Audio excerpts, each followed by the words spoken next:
Good morning, everybody. Carmen here. For this week's How Do I, we are talking about piecing and quilting.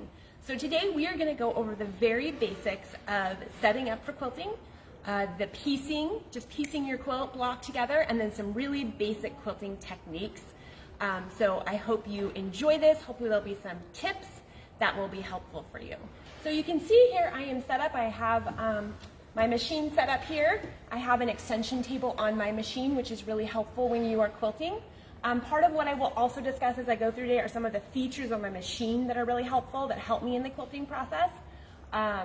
So this extension table is one thing that helps me because when you have a large piece of fabric, having more space is helpful. This particular machine is the Brother 3100. It's brand new and it is a quilting machine by design. It's a Quilt Club series machine, so it comes standard with this table. But if your machine at home doesn't come with an extension table, you can always get a extension table made by Sew Steady, and these are custom cut for any machine. This one is called the Wish Table, and it has this great, you can see when it lays here with your machine, it has a great drawer here so you can keep all of those things close to you, like your pins and your needles and things that you're using all the time. And so you can always get something like this if you need to expand your sewing surface. This one is called the Wish Table, and I think it's 25 by 25 inches or 22 by 25 inches. And there's also like a large one that's 18 by 20, but this is our best-selling extension table because it's custom cut to any machine size, and it's a really great size for expanding your sewing surface. So we are gonna get started and we are going to do some piecing. So I've already cut out some little strips here because we're gonna make some blocks. Now, the one thing that I do want to mention in the quilting process is, how you cut your fabric is important, and I really recommend having a good quality cutting mat, a nice ruler and rotary cutter. For quilting, unlike regular sewing, you really are going to want to cut using a rotary cutter, a mat and a ruler instead of scissors, because that's going to give you much straighter lines. And part of the whole thing with quilting is keeping all of those lines straight, right? So you have to cut it straight, you have to sew it straight, you're gonna square those blocks up. And so starting with something that is cut straight is helpful. I love the Quilter Select products. They make really lovely mats and rulers because the mats and rulers all line up.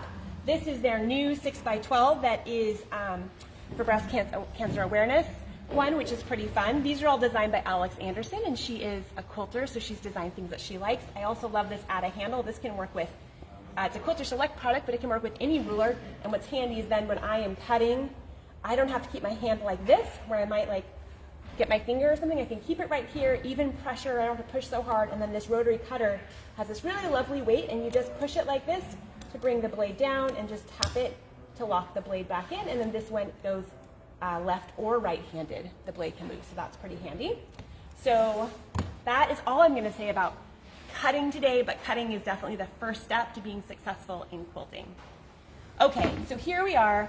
I have my pieces, and I'm going to work towards making a block sort of like this. So right here, I have a couple of different feet set out. The very first thing is most of the time when you're quilting, you want a 1/4 inch seam allowance, which is different than garment construction, right? With garment construction, you usually have a much larger seam allowance than at a 1/4 inch. So there's a couple of different ways that you can get a 1/4 inch seam allowance. So the very first thing is most of our machines, like if I just go back to the main screen on this machine, you can select all of your different stitches. This machine also has quilting stitches. So I'm gonna select quilting stitch, and I am gonna go right here to my number 2. This is a piecing stitch with right. So with this one, you would use your J foot. And what I've done here is I've just moved my needle far enough over so that when I start piecing, it will be, so we'll just piece one here like this. So I'm going to show you the different 1/4 inch options basically. So when I start piecing here, I can just hit my go button.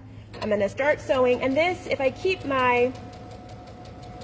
it all lined up to the edge here, my fabric to the edge of my foot, then this is going to be a 1/4 inch. So that is one way to get a 1/4 inch. I'm going to use my thread cutters, which are super handy on this machine. So that is one way to get a 1/4 inch. Now I'm going to go back to my utility stitches, and I am just going to go back to my standard straight stitch with my needle in the middle. So one of the differences here is I just use my J-foot that has all of this space here, right? And what we know about sewing machines and getting a really beautiful straight stitch is that if we are using a foot that has just a spot for a straight stitch, we are going to get a better straighter stitch. And so a lot of quilters don't do what I just did where they just move the needle over. You could of course do that, but most quilters will use a version of a 1/4 inch foot.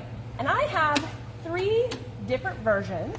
These all work with the Brother machine, but the 1/4 inch feet, you know, like here, this is what Faf's 1/4 inch foot looks like. This is what Bernina's 1/4 inch foot looks like. And you can see that they all have some similar things happening here, right? They are straight stitch. They only have a hole for the straight, for your needle to go straight.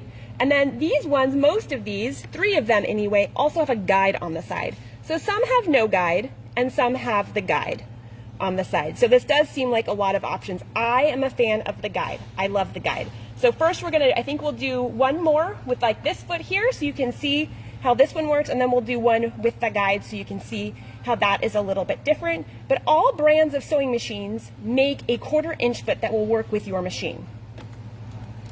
So I'll put these over here. I'm going to slide these guys over. And this time, and you can see here, these 2 are similar, but the difference is going to be one is clear and one is metal. And then on the clear one, you can really see how these little marks here, these are all different this is like a 1/4 inch measure, so it can help you when you're turning and things like that. So let me go here, snap this guy on. So then this one, we'll grab another strip here of fabric. And then when you're piecing, I didn't really talk about this, but of course you want to have your right sides together. So that way when you flip it over, you have the color you want on top and it matches up. So then with this foot, we're just going to keep our fabric lined up against the edge of this foot. And our needle is in the straight, you want to make sure that the stitch you have picked is in the middle needle position, because if your needle was all the way to the left or the right, it would go into your foot. So it needs to be in that straight stitch position. And then you can get your 1/4 inch that way.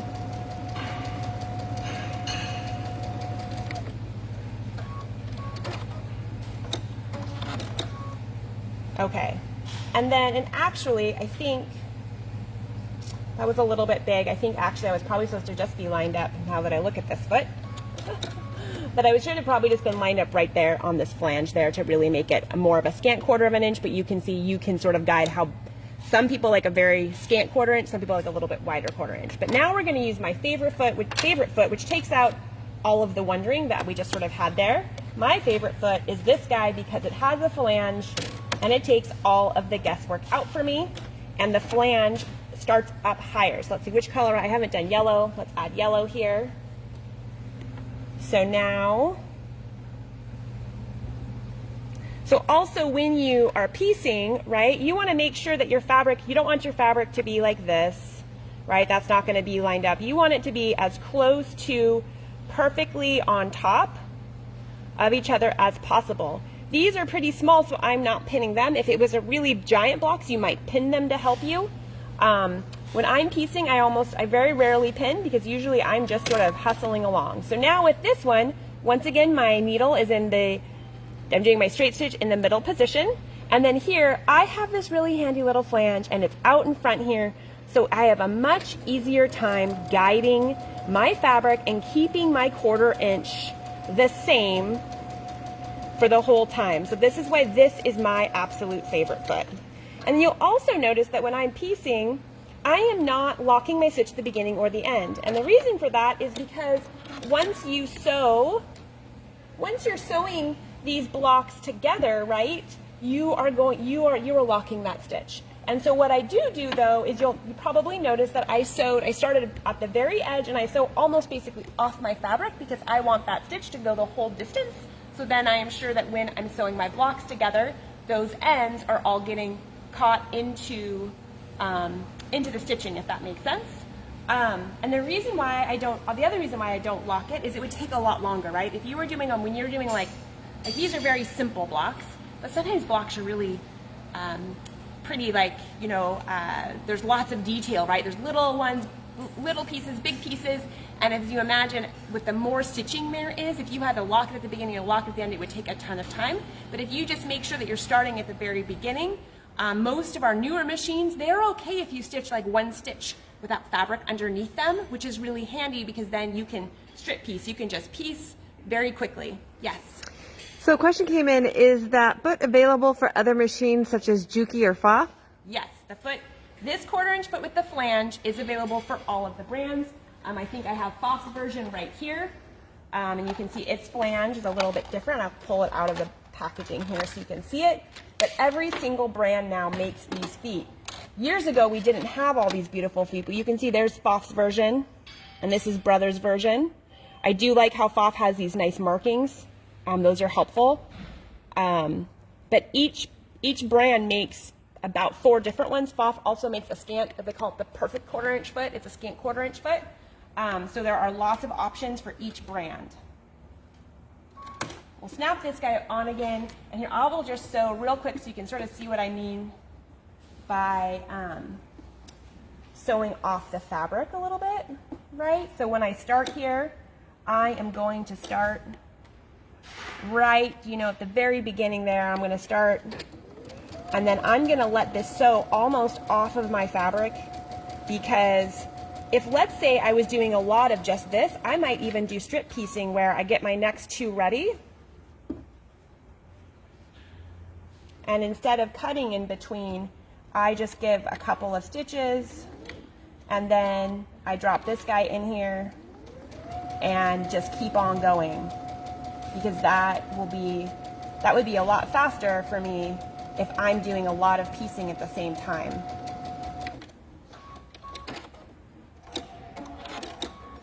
And then all you're going to do is you would just snip that off there. But you can see that I really want to make sure that I'm sewing all the way from one end to the other end, because I know that once I add the rest of the pieces, my 1/4 inch on each end are going to get sewn into the quilt. So, you know, I started this, but I forgot one thing. I have some other stuff over here. Some of this stuff, you know, sometimes when you've done it a lot, you're like, oh yeah, we got that. So I didn't talk about needles or thread. So that is an important piece of quilting. So normally when I start a new project, I'm gonna put a new needle in. And that's sort of my personal general rule of thumb. You know, the other rule of thumb is every 8 hours to put a new needle in. So it really probably depends on the size of your project, right? My daughter and I share my sewing machine, and I have no idea what she's done on it recently, so I'm always putting a new needle in, because I don't know if she's just been sewing on vinyl or something that really dulls your needle. So I always like to start with a new needle. When I'm quilting, I usually will pick a quilting needle, because there are different needles for different tasks. So like these are 2 different quilting needles. One is a 7511 size, and one is a 9014 size. I often will piece with a 7511, and then oftentimes when I'm actually quilting, I will use a 9014. The 7511 is smaller, and the 9014 is larger. And if you're wondering the difference between a quilting needle and a universal needle, is a universal needle has a little bit, the point on it is a little bit more round, and a quilting needle is a little bit sharper.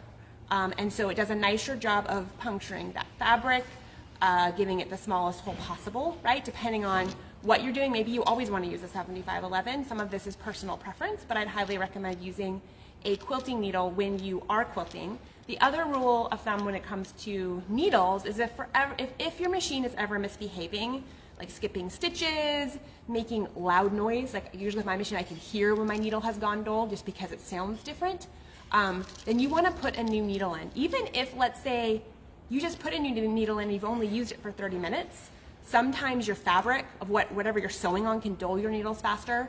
Every now and again you will get a defective needle out of the package that just is dull or something's wrong with it, has a burr on it or something. This doesn't happen very often, but I always recommend, if things are not going well with your machine, to rethread the entire machine, right, and see if that fixes it, and then if not, put a new needle in. So those are the needles I'm using, and then the other thing is thread. So when I am piecing, you probably have noticed here that even though my fabric is pink and yellow and blue, I am using a light gray thread.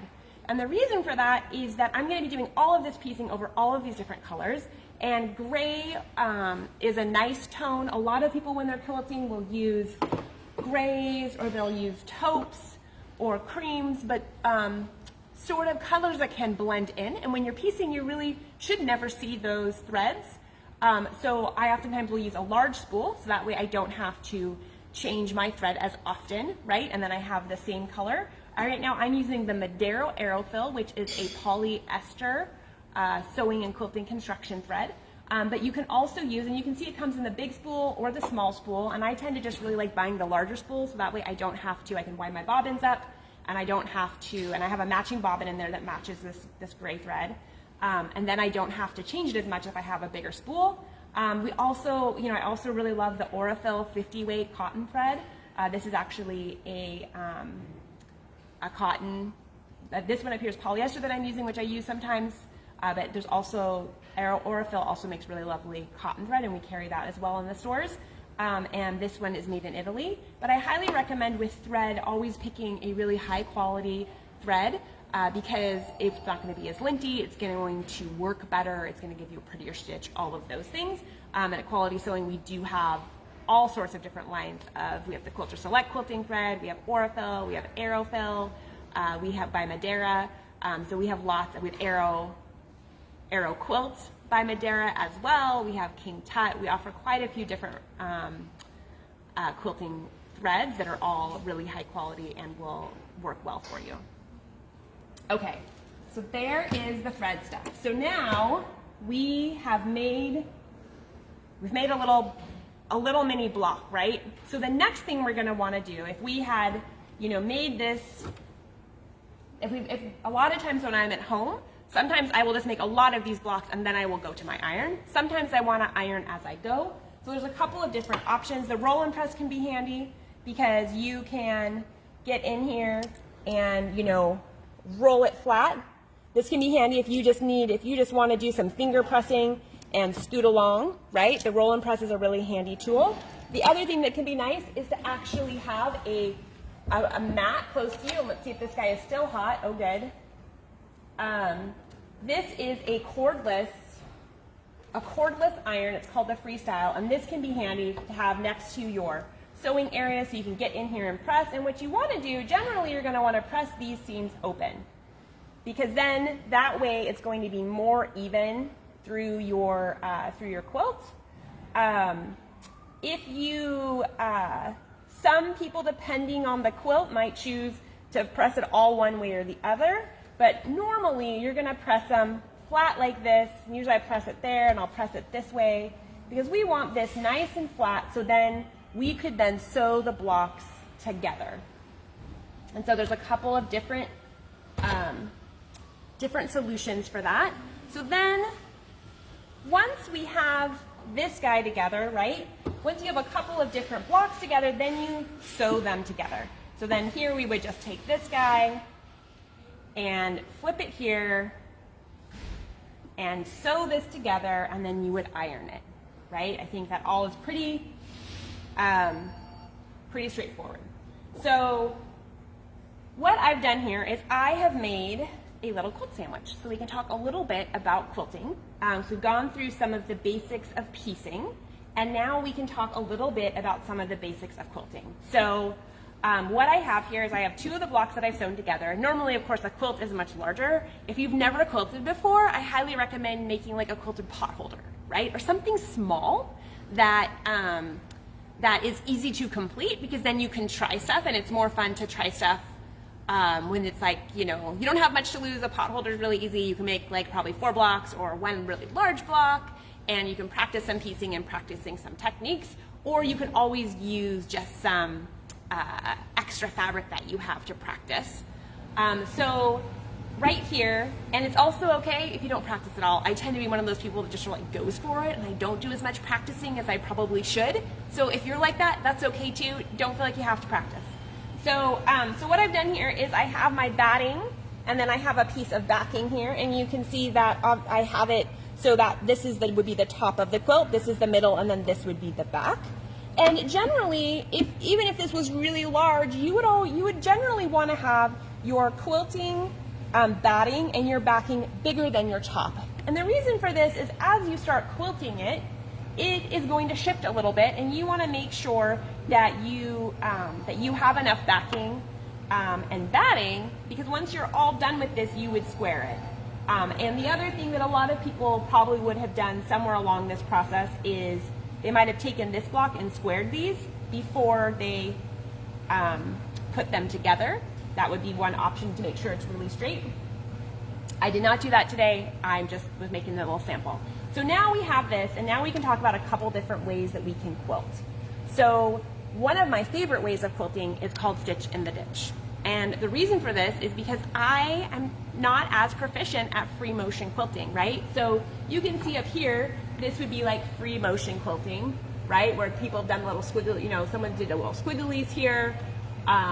This would be like some line quilting here.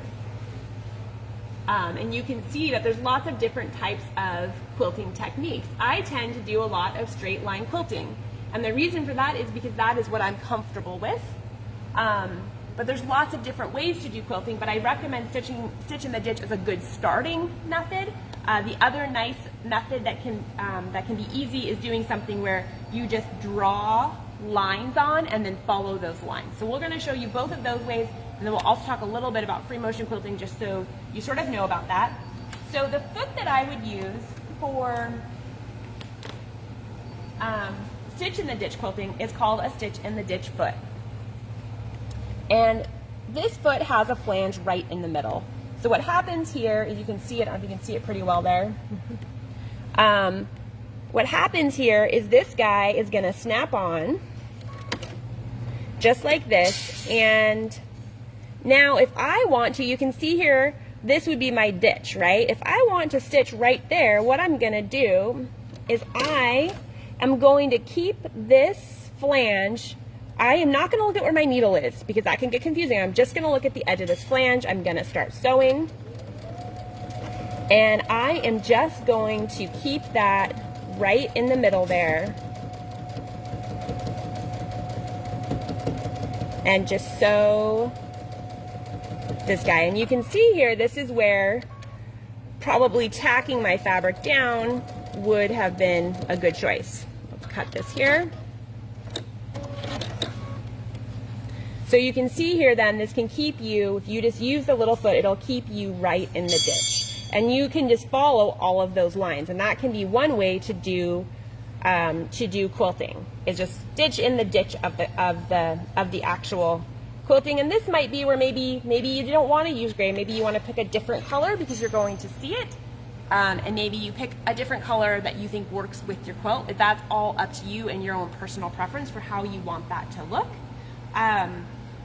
The other thing is, if I had a much larger quilt, I either would have basted with pins this flat, and I would have started at the center and worked out, or I would have used some sort of adhesive. One of my favorite adhesives for this is Free Fuse, where you just sprinkle this powder. It's a powder like this, and this is a semi-permanent bond, and so you just sprinkle.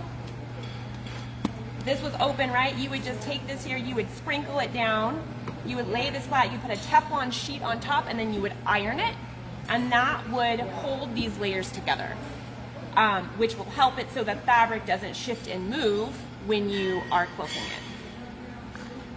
And this is also one of those Quilter Select products. Alex Anderson has really done a nice job with her products. Okay, so so we could keep doing this. When we stitch in the ditch there, we could stitch in the ditch each of these places if we wanted. So we'll just sort of do another little piece here. And obviously this is just sort of my play piece.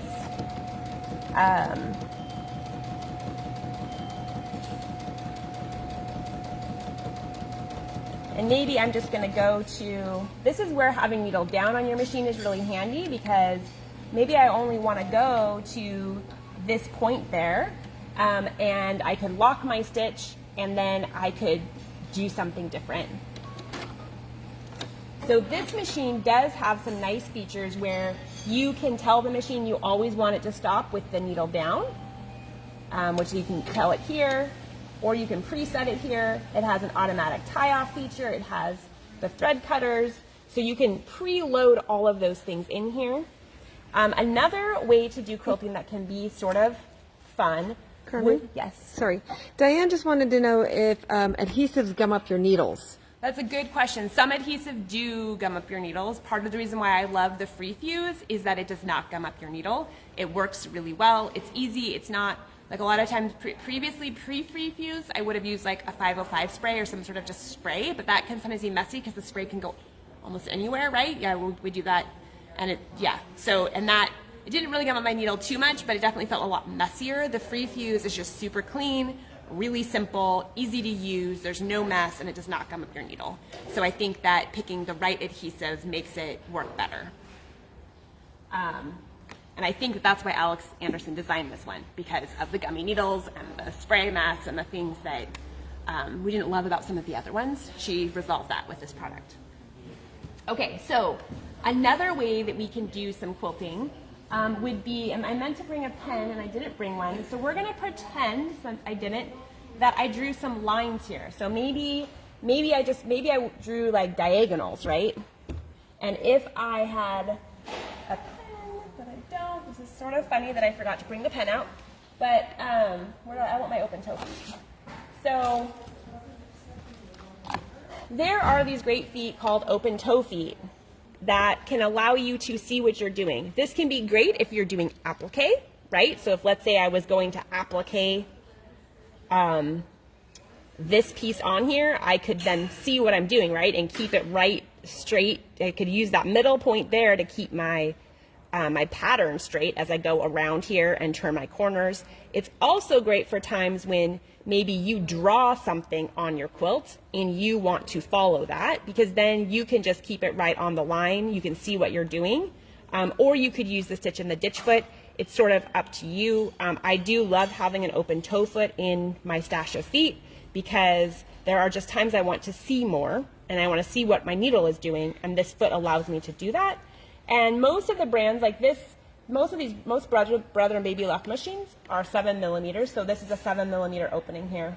The Foss machines are 9mm machines, and so you can get the open toe foot in 9mm, which is how big this is, or 6mm.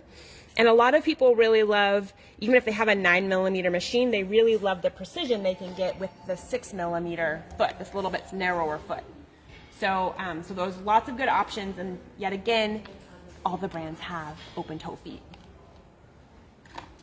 So, so if we were to do this here, we'll just put this foot on, and we will pretend we'll just pretend that I drew a line here. It would be so great if I had. Well, we're just going to pretend, everybody, that I have a line that I'm following. You will get the idea, and I'm just going to start sewing. And if I had drawn lots of lines, you could do sort of like diagonals, right? My daughter just made a quilt, and that's what I had her do. She just drew lines, and she just followed those lines, and she just made these diagonal,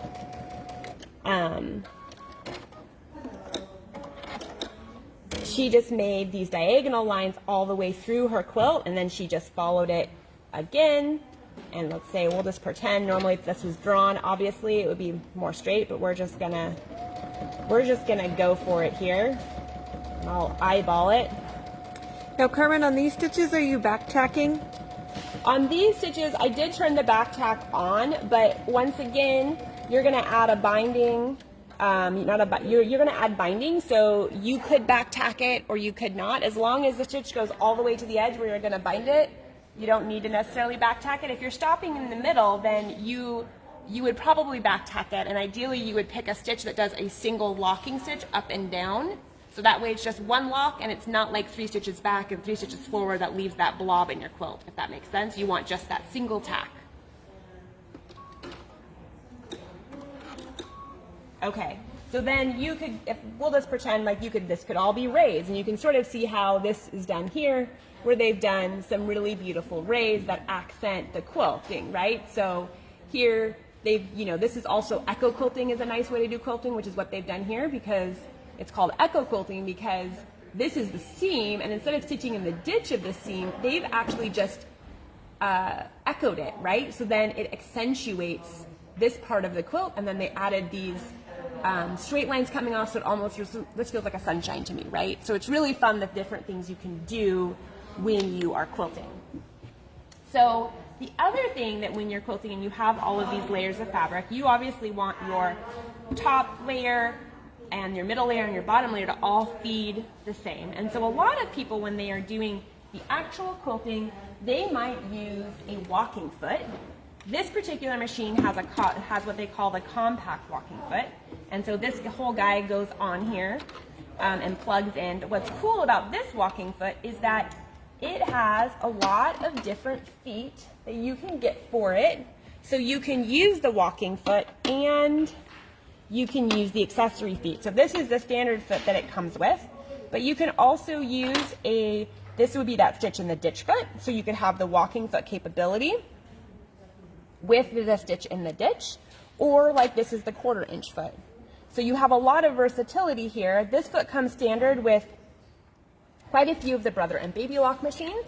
So if you have one of these feet at home, I'd recommend getting the you could get the 1/4 inch foot or the stitch in the ditch foot that work with it. This would be a more traditional walking foot, and almost every brand of machine is gonna have a walking foot like this. And you can see what this does is the reason why I'm pulling this guy up and down is this sits on your take-up lever, and it's gonna go up and down here. And what it's doing there is it's helping hold, you have your bottom feed dogs down here, I'll take this off, right, that move like this, and then you have this is like your top feed dog that's helping hold that fabric together. So this can be a nice thing if you find that your fabric is slipping and sliding. It's going to help keep it more even and reduce puckering. And then some brands have, like Fox and some of the Genomes and the Berninas, a lot of them have a built-in dual feed. So what that means is as I'm sewing, like for instance, let's just put this on here. We're just going to stitch here. As I'm going fast. Oh, it's okay. As I'm sewing here, you can see how that feed is just going like this and holding all of those layers of fabric together. And so once again, what's great about the machines that have the dual feed there built in is that then you can use all of your accessory feet with that dual feed, which is really handy. Got my threads here. Get my presser foot up. So that is another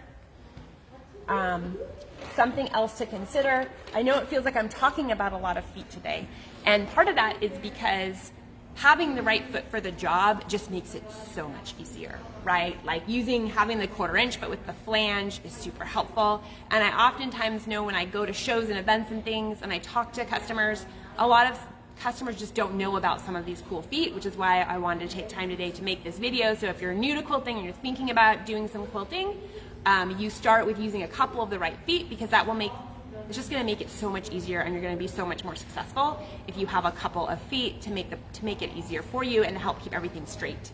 So the next thing that we are going to talk about real quick is just free motion quilting. I thought I grabbed a free motion quilting foot, but I didn't put it out.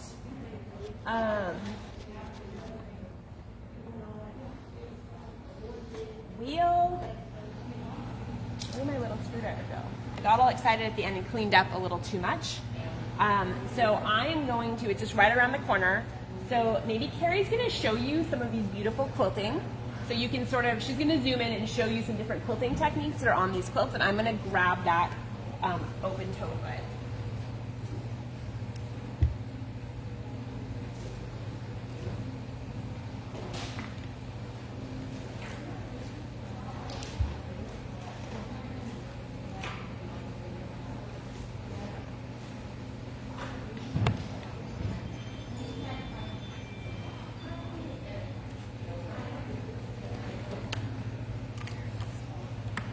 Okay, I'm back. So what I have here, this is an open toe quilting foot by Brother here, and their packaging is always difficult to get into.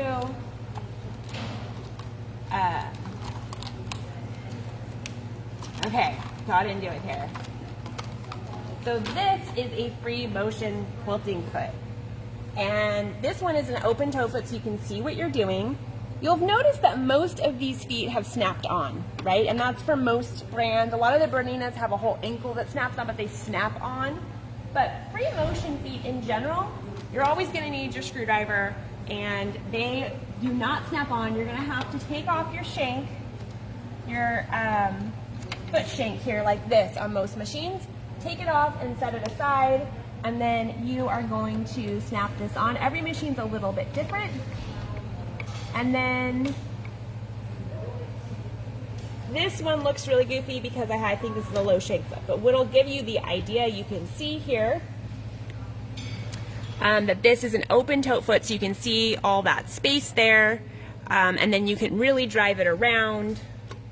So if we were to, normally if this was the right shank foot, this would be a little bit lower because my presser foot is down, but we can just sort of give you an idea. You would start sewing and you would drive it.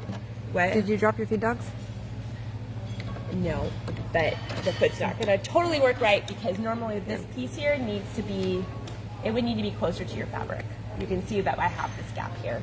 But the idea is then you would start sewing and then you just drive it around.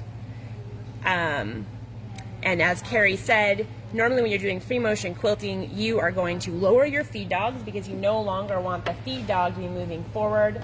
You want the, you are going to be doing all the driving. You're going to do all the moving. And so the faster you go and the slower you go is also going to adjust your stitch length.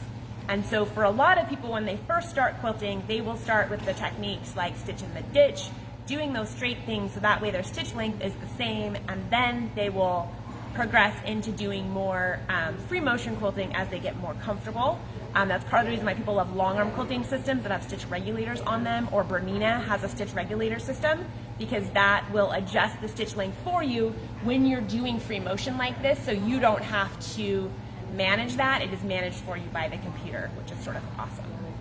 So I think that that is pretty much everything I had for today. I just wanted to give a quick intro into quilting and piecing, and just sort of give you some ideas around some of the feet out there that can make that process a lot easier. Sometime in the future we will do an in-depth how do I do free motion quilting and ruler work quilting, because both of those are also great techniques for doing the actual machine quilting. But today I wanted to focus just a little bit more on the piecing and just sort of the start of that process up to the quilting. So I hope that you've enjoyed this. If you have any questions, just comment. We would be happy to answer. We are live here every Tuesday morning at 10 a.m. Reba and I do a lot of these, and we hope that you enjoy them, and we look forward to seeing you next week.